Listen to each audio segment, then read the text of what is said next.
ভালো আছেন আসলাম সাহেব? জি ম্যাডাম, এই যে যা জমি টমি দেখতেছেন সবই আপনার নামে কেনা হয়ে গেছে। আচ্ছা, ওই লোকটাকে?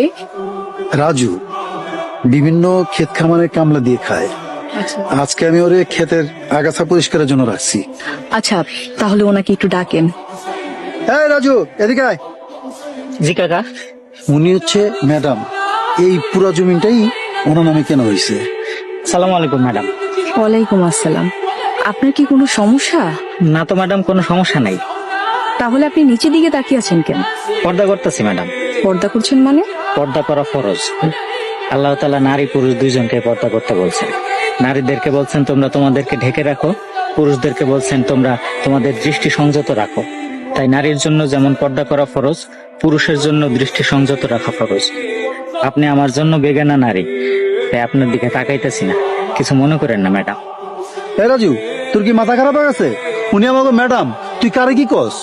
উনি ঠিকই বলেছেন আসলাম সাহেব। আমরা নারীদের পর্দার বিষয়ে কথা বলি, কিন্তু পুরুষের পর্দার বিষয়ে এড়িয়ে যাই। অথচ দুটোই দরকার। রাজু সাহেব, আপনি এখন যেতে পারেন। আচ্ছা আসলাম সাহেব, উনি কি বিবাহিত? এই কথা কেন জিজ্ঞেসেন ম্যাডাম? ও তো বিয়ে করে না ম্যাডাম, করবো কেমনে? গরিব মানুষ। ওর বাপে যখন ছিল অবস্থা ভালোই ছিল, এখন তো পেট চালাইতে কষ্ট হয়, বউ চালাবো কেমনে? আপনাকে এখানে নিয়ে আসার কারণ কি জানেন? আমি রাজু সাহেবের বিষয়ে জানতে চাই। রাজুর ব্যাপারে জানে কি করবেন ম্যাডাম?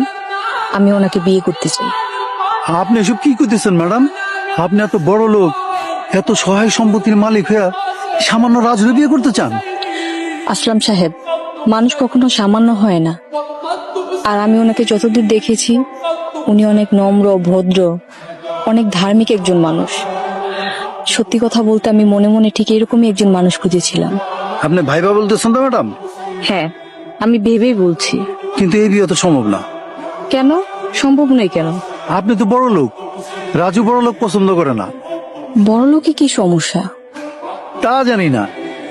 আচ্ছা ঠিক আছে, তার যদি বড় লোকে সমস্যা হয়, তাহলে আমি গরিব হয়ে যাব।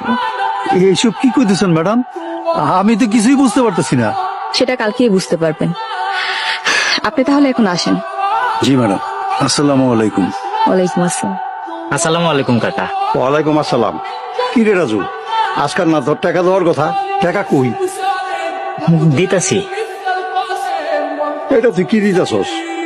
তোর কাছে টাকা পাবো 1,00,000, আর তুই আমার মাত্র 1,000 টাকা দিবি? হ্যাঁ দেখ রাজু, আমার লোকে কিন্তু তোর টাল টিপেটি করা চলবো না। আপনি তো জানেন কাকা, আব্বা বাইচা থাকতে তো আমাকে এত অভাব ছিল না। আব্বা মরে যাওয়ার পরে আমি এখন দিন আনি দিন খাই। একদিন কাম করলে 3 দিন কাম পাই না। আমার নিজেরই চলে না, ঋণ পরিশোধ করুন কেমনে? এটা তোর মরা বাপের যে জিগা, তোর বাপে টাকা না দিয়ে মরলো কেন? দেন কাকা, আমার মরা বাপরে নিয়ে কিছু কইবেন না। আপনি টাকা আমি পরিশোধ করে দিব। ঠিক আছে, তাহলে 1 টাকা দিবে আমারে।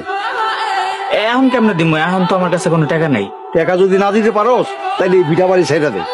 কি কোন কাকা, 1,00,000 টাকার লোক ভিটা বাড়ি লিখে দিব? তোর আমি 1 মাসের সময় দিলাম, আগামী 1 মাসের মধ্যে যদি তুই আমারে টাকা দিতে না পারোস, পরে বাড়িঘর কিন্তু আমি নিয়ে নেবো। কথাটা তুই মনে রাখিস।